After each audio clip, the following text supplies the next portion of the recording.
به نام خدای مهربان. سلام، امیدوارم حالتون عالی باشه. تو این قسمت در ادامه معرفی موجودات ماورایی میخوام در مورد اجنه فاسد صحبت بکنم: انکوبوس و سوکوبوس. انکوبوس جن فاسد مرد، سوکوبوس جن فاسد زنه و این دوتا خیلی برای خیلی از انسان ها پیش میاد که با این دوتا درگیر بشن، حالا در مواقعی از زندگی بیشتر، مواقعی از زندگی کمتر، که اون خدمتتون عرض میکنن. جن فاسد اصولا دنبال جذب انرژی جنسی از چاکرای دومه. خب یعنی انرژی جنسی چاکرای دوم از اون یه پرانا رو جذب میکنه و با اون پرانایی که جذب میکنه در واقع میتونه زنده بمونه و خلاصه تغذیه میکنه دیگه. از این طریق ببینید جنای فاسد یه نژاد درست درمون و اصیل و قدیمی ندارن. این چی میگم؟ اینا در اصل پیدایششون به این شکل بوده که یک سری جنهای معمولی، جنهای عادی، اینا زیاد درگیر ارتباطات جنسی میشن، زیاد درگیر تماسهای جنسی میشن و از اون طریق، خصوصا از اون آلودش دیگه، از اون طریق وقتی زیاد یک جنی انرژی جذب بکنه، کم کم ساختار وجودیش تغییر پیدا میکنه و دیگه اون انرژی براش مثل یه حالت نیروی حیات نیست، یه جور لذت و یه جور غذای اصلیش میشه دیگه. همجور فقط میگرده و فقط میخواد رابطه جنسی برقرار بکنه و خیلی هم عجیبه. حتی یه سری انسان ها هم وقتی نگاه میکنیم تا حدودی وقتی زیاد درگیر ارتعاشات جنسی میشن، افکار جنسی و تمایلات جنسی میشن، شما میبینید که واقعا خیلی خیلی بیشتر از بقیه نیاز به رابطه دارن، دنبال رابطه جنسی هستن و از اینجا ما میتونیم بفهمیم که چقدر این دوتا فرکانس مشابه هم دیگه هستن. خب ولی حالا درسته که اینا نژاد اصیل و قدیمی نیستن، ولی یه دو برهه‌ای از زمان قد تعدادشون زیاد شد که اینا برای خودشون اصلا یه قبیله تشکیل دادن، یعنی یه جورایی دیگه با هم یه گروه هستن. نمیخوام بگم که مثلا هیچ چیزی ما نداریم، نه، یه گروه قبیله هستن برای خودشون، ولی خلقت اولیه‌شون اصلا به این شکل نبوده. یه انحراف انرژی توشون اتفاق افتاده و اینا به این شکل در اومدن. یکی از بهترین منابع انرژی که میتونن ازش انرژی کسب بکنن ارتباط جنسی با کالبدهای انسانی تو خواب. خب یعنی وقتی شما میخوابید، حالا چه آدم عادی باشید چه مدیوم باشید، اگر مدیوم باشید خوب انرژیتون خیلی بالاتره، خیلی بیشتر مایلن با مدیوم های تاریک خصوصا ارتباط برقرار کنن. اگر هم آدم عادی هم باشید بازم میان سمتتون و انرژی جنسیتون رو میخوان دریافت بکنن. معمولا چهره ای که توی خواب نشون میدن اوایل چهره واضحی ازشون شما نمیبینید، یعنی اکثرا صورتاشون ناواضحه یا صورتاشون سیاه یا تاریکه، یه جوری خودشون انگار نشون نمیدن ولی با شما رابطه برقرار میکنن. خب اوایل به این شکل ارتعاش و فرکانسشون هم خیلی پایینه. بعد از اینکه شما رابطه برقرار بکنید، حالا بسته به سطح انرژیتون، خب برای مدیوم ها خب بعد از چند بار رابطه اون احساس ضعف و بی‌حالیت به وجود میاد، ولی برای افراد عادی ممکنه همون فرداش هم احساس ضعف و بی‌حالی اتفاق بیفته چون سطح انرژیشون پایین تره. اگر که شما مدیوم باشید، وقتی که توی خواب بخوام به شما نزدیک بشن، بویی که شما حس میکنید بوی عرق بیشتر. خب بوی مثلا یه آدمی که کار عرق کرده باشه، حالا مثلا بوی عرق زنونه، حالا اگر مثلا سوکوبوس باشه بوی عرق مردونه، اگر که در واقع این کوبوس باشه، و بعضیشون هم بوی یه بخار یا نم سنگین هم میدن و از اینجا شما متوجه میشید که این جنه از نوع جنه فاسده، یعنی دیگه سیستم انرژیش جوری شده که دیگه همش دنبال رابطه جنسیه. قدرت اصلی جنای فاسد گفتم از طریق رابطه جنسیه و توانایی خیلی فوق‌العاده‌ای دارن توی تبدیل انرژی جنسی شما. شاید باورتون نشه من انقدر که با اینا سر و کله زدم، انقدر که اینا رو میشناسم، باور کنید از خودشون بهتر میشناسمشون.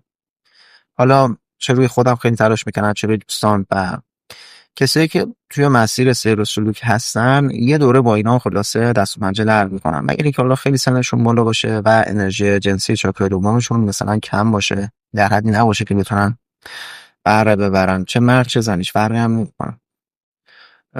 وگرنه یه دوره خلاصه این آمردا میان سر وقتتون، خیلی هم عوضی، خیلی اغواگرن و ام، نکته اصلیش اینه که اینا انرژی خودتون به خودت برمیگردونن و این یکی از رازهایی که دارم بهتون میگم، اینا انرژی خودتو به خودت برمیگردونن. یعنی شما اون لحظه که مثلا میخوام بیان با رابطه جنسی برقرار بکنن، شما احساس میکنی که انگار که بهترین رابطه جنسی که در عمرت ممکن بود داشته باشی داری مثلا میتونی با اینا تجربه کنی. خیلی بالاتر، یه لذتی که به طرف میدن خیلی بالاتر از لذتی یه حالت عادیه، مثلا یه دو تا ثانیه. تو شما اینو متوجه میشی کلا، حالا تو هر سنی باشی یا هر تجربه داشته باشی. علتش اینه که اونا میان انرژی چاکرای دوم خودتو تغییر میدن. گفتم خیلی تو این زمینه دیگه قوی شدن، میان تغییر میدن و به خودت یه مقداریشو برگردونن، به خاطر هم اون حس لذت خاص رو، اون حس کشش خاص رو بهت میدن که هم بتونن کارشون رو بهتر انجام بدن، هم بتونن تا انتها تا حدی که میتونن ازت انرژی بکشن. و حتی میشه مثلا شما فرداش که بلند میشی احساس میکنی که مثلا چجوری بهت میگم، که چه رابطه جنسی خاص و عجیب غریبی داشتی، خیلی خاص بوده، مثلا خیلی لذت بخش بوده، در صورتی که انرژی خودت رو به خودت برگردونه، نه اینکه رابطه با اونا برای تو لذتی داشته باشه. توجه شدید؟ در واقع اینم یه جور فریبه که این عوضی‌ها میدن. اینجوریه که شما مثلا اصلا تعجب میکنی، حتی ممکنه بنده خدایی مثلا سنین پایینتر اینا اصلا منتظر باشن که مثلا چه بشه که اینا شب خواب ببینن با اینا مثلا ارتباط جنسی برقرار میکنن. متاسفانه و خیلی خطر بزرگیه.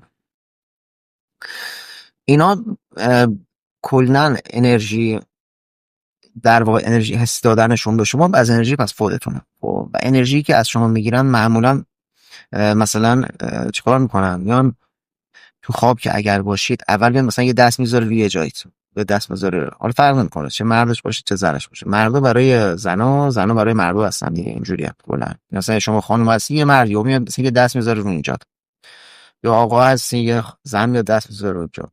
شما یک لحظه احساس میکنی که یک شهوت، یک حس خیلی خاص به دست داد. خب احساس میکنی که شدت برانگیخته شدی. کاربرد اتفاقا اصلا توی بیداری به هیچ عنوان نمیتونن بیان مثلا کسی نگه اینا تو بیداری اومدن، نه، تو خواب همش. و اگر چند لحظه تو اون حالت بمونی، یعنی دستشون رو پس نزن یا یه ذکری نگ یا مقاومت مخالفت نکنی، حتی محیطی که داخلش هستی رو هم تغییر میتونن بدن. انقدر من از این عددفارای اینا و حقوق واضح اینا رو دیدم، چه خودم چه دوستان کسایی که کلا توی مسیر هستن، گفتم یه دوره ما اینا دارن. کلا اگر پس نزنی اون انرژی رو، اصلا میبینی محیطت جابجا شد. مثلا تو برون فکنی بودی، مثلا یه جای دیگه بودی، یهو میبینی مثلا توی تخت خواب با طرفی. حتی میتونن محیط اینقدر به تسلط پیدا میکنن که میتونن حتی محیطت رو تغییر بدن. ببخشید یه خاصیت دیگه ای که دارن، یعنی یک عمل فریبکارانه دیگه ای که دارن جز تبالیشونه، شهوت شما رو میتونن چند برابر بکنن. چرا؟ چون چاکرای دوم شما رو خیلی پرکار میکنن، یعنی بیش از حد. یعنی شما ممکنه فرداش که بلند میشه اصلا احساس بکنی که به شدت نیاز به رابطه داری، در صورتی که کاذبه، در صورتی که اشتباهه و میل و شدت جنسی شما رو خیلی میخوان بالا ببرن. چرا؟ چون خودشون بیشتر انرژی کسب بکنن. متوجه شدید؟ تمامش یه حقوق، یه فریبه و همش هم از انرژی خود شما داره مصرف میشه و خود شما برگردونده داره میشه که شما این حس ها رو دارید، این حالات رو دارید و خیلی چاکراهای شما رو به شدت آلوده میکنه. اما یکی از رازهای دیگه اینه که اینا اصلا چطور افراد پیدا میکنن، چطور انتخاب میکنن. ببین، اول این که به سمت همه دوست دارن، خصوصا انسان ها که دوست دارن برن. خب اینجوری نیست که بگیم مثلا شخص خاصی رو نه. اونایی که انرژی جنسیشون فعاله، چاکرا دومشون اوکیه، اونا دوست دارن برن سمتش. ببینید اینها بخوایم ریشه تر بگیم، افکار شما، احساسات شما، نگاه های شما، کلامی که میشنوید یا حتی کلامی که میگید مثل یه پالس تو ماورا میچرخه و اینا این فرکانس رو پیدا میکنن، جذب اون آدم میشن. متوجهید؟ خب البته برای کسایی که توی سیل و سلوک هستن داستان فرق میکنه، رو شیاطین میفرستن سمتشون. خب اینا خود داستانش فرق میکنه. اما برای افراد عادی، کسی که مثلا میشینه توی موبایلش هر روز تصاویر نیمه برهنه نگاه میکنه، یه سری خیالات جنسی میکنه، یا مثلا میشینه با دوستش صحبت میکنه، یه حرفای جنسی میزنن، یا شوخی‌های جنسی زیاد میکنن، فیلم میبینه، یه لحظه تخیل جنسی میکنه، یه لحظه اصلا چند لحظه مثلا به رابطه جنسی فکر میکنه. خصوصا مدیوم‌ها باید خیلی تو این زمینه حواسشون بیشتر جمع باشه، به خاطر اینکه افکارشون فرکانس‌های قوی‌تر میفرسته و اینا سریع میتونن پیداشون کنن. و چی شد؟ شما وقتی مثلا یه نوجوانی هستی نشستی تو خونه پورن میبینی، نمیدونم خود ارضایی میکنی، اینا به راحتی جذبت میشن، از انرژی پیدا میکنن. اعمال تو، افکار تو، احساسات تو فرکانس داره، این فرکانس که پخش میشه اینا جذبش میشن، یعنی تومهشون رو پیدا میکنن. خب اگر بگیریشون مثلا یهو بگیریشون باشون صحبت بکنی، بهت میگه که آره مثلا اون موقع خودت داشتی مثلا حرف میزدی، خودت اینج دلت میخواست فلان میخواست، بعد که فکر بکنی متوجه میشی که قضیه از چی بوده. مثلا تو یه حرف زدی، مثلا به ما رابطه جنسی نگفت، تو در مورد این مسائل چند لحظه ممکن فکر بکن. اینا از این طریق میتونن پیدا بکنن و دنبال چی؟ دنبال اینه که انرژی تو بکشن. یه لذت کاذب به تو میدن که مثل یه قند زهرآلوده. خب خصوصا کسایی که ممکنه نوجوان‌تر باشن اینا حتما به حرفام دقت بکنن، فکر نکنن که حالا چه لذتی دارن میبرن. نه، مثل یه قند زهرآلوده، نباید مصرفش بکنی. به مرور بیشتر میشین تعدادش، مثلا میبینی حتی دوستاش هم میگه بیا باد رابطه داشته باشه، من از خانواده اش نمیدونم، میبینی تعدادش بیشتر شد، انگار مختلفتر شدن. غیرت اونجوری هم که مثلا ما ندارم، مثلا طرف یعنی شبیهشه، مادرشه، خواهرشه، خواهر و مادر و خواهر جنه است. حالا اگه مرد باشی، اگه زن باشی مثلا میبینی برادرش، پدرش، اینا هم میاد سمتت، دوستش مثلا نمیدونم، هر کسی که توی موقع رو باش در ارتباطه، اینا رو هم میفرسته سمتت، یعنی هی بیشتر میکنه و هی تو رو ضعیفتر میکنه. و تو بعد از یه مدت میبینی اصلا دیگه حال نداری، چرا مریض شدی، چرا نمیدونم سنگ صفرا پیدا کردی، چرا این داستانا چی هستن، چرا دیگه انگیزه نداری. اکثرا شهوتتو بیش از حد زیاد میکنن، یعنی اصلا کارشون اینه تو فکر شهوت باشی، هی فرکانس بفرستی، هی دوباره راحت‌تر پیدا بکنن. داستانشون این اصلا کلا هی تو که به این زمینه‌ها ورود میکنی اونا میان. در مورد مدیوم ها و اونایی که حالا توی سیر و سلوک هستن، مدیوم های مثلا خوب نورانی، اینا شیاطین میفرستن سمتتون. خب اینا رو من باشون صحبت کردم، اینا شیاطین میفرستن سمتشون، نه که توی فکر کنی، توی مثلا برای تعجب میکنی من نه نگاه بد میکنم نه تنام بد دارم، چرا اینا میان سمت من؟ خیلی برات علامت سوال میشه. اینا رو میان کسایی که با من کار میکنن، دستورالعمل میگیرن، اینا رو حتما مد نظرشون داشته باشن که احتمالاً میان سر وقتتون. توی برات عجیبه، میگی من نه فکر جنسی دارم، نه نمیدونم رابطه جنسی منفی دارم، همیشه اوکیه، چرا میان سمت من؟ اینا میان که از راه بدرت کنن، میان اون لذت کاذب رو بهت بدن، درگیرت بکنن، یه جورایی روحتو کثیف بکنن، چاکراتو آلوده بکنن، نذارن رشد کنی، نذارن بری بالا. و این خودش یک پله امتحانته، درگیر همینا بشی. حالا شاید تو بیداری توی دنیای انسانی درگیر اینا نباشی، ولی تو دنیای ماورا کثیف شدی، تو دنیای ماورا فاسد شد، همین راحتی ها. و دستورالعمل خاصی داره. حالا کسایی که چه افراد عادی چه میلیون تو این زمینه مشکل دارن، من میتونم کمکشون کنم و میتونم راحت پیام بدن، بعد بررسی بشه وضعیتشون یعنی چه جوریه. اینها شاید جزء جنایی باشن که بیشترین ارتباط با انسان ها دارن. یعنی واقعا لذت میبرن از انرژی چاکرای دوم شما. چون یک مدل انرژی که تو چاکرای دوم هست که حتی مربوط میشه به خلاقیت، همین انرژی جنسیه. خب یعنی یه جورایی تامین کننده خلاقیت هم هست تو زندگی، همین انرژی جنسیه. طرف میبینی وقتی زیاد میکشن ازش که واقعا بی حال، مغزش کار نمیکنه، ذهنش کار نمیکنه، بی حوصله است و به شدت متمایل میشه به مسائل شهوانی متعصب. جن فاسد مرد یا اینکوبوس یا اینکیوبس، حالا هر کی مدل اسمشو میگم، اینا یه حس بیشتر برای زنها، یه حس تمایل جنسی خیلی شدید ایجاد میکنن. یعنی وقتی کنار یه زن هستن، یه حس فشار و سنگینی از نوع تحریک کننده برای زنها ایجاد میکنن. جن فاسد زن برای مردها یه حس لطافت خیلی اغوا کننده و خیلی شهوت برانگیز ایجاد میکنن و تو اصلا ناخودآگاه کشیده میشه به سمتش. و یه نکته دیگه هم میخواستم بهتون بگم که آره این بود که اینا اوایل چهرهشون احتمالا نمیبینی، بعد از یه مدت وقتی حس کنن که اوضاع امنه، مثلا که بو نمیگیری برای سرشون میاری، اوضاع امنه، کم کم به شکلی کسایی که دوستشون داری خودشون نشون میدن. توجهی؟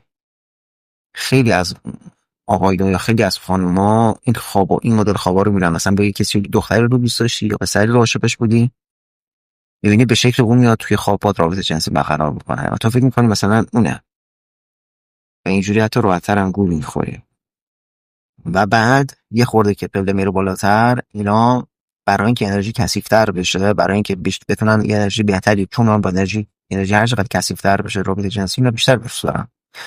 کم کم استغفرالله به شکل محارمتون من باهاتون ارتباط برقرار میکنن. یعنی مثلا میبینی تو خواب مادرت یا پدرت یا برادر و خواهرت یا کسایی که بهت محرمن، نمیدونم خاله، دایی، اینا میان باهاتون ارتباط برقرار میکنن و تو هی بیشتر قهر میشی، هی ضعیفتر میشی متاسفانه، و بعد از یه مدت دیگه اثرات خودشون متاسفانه نشون میدن.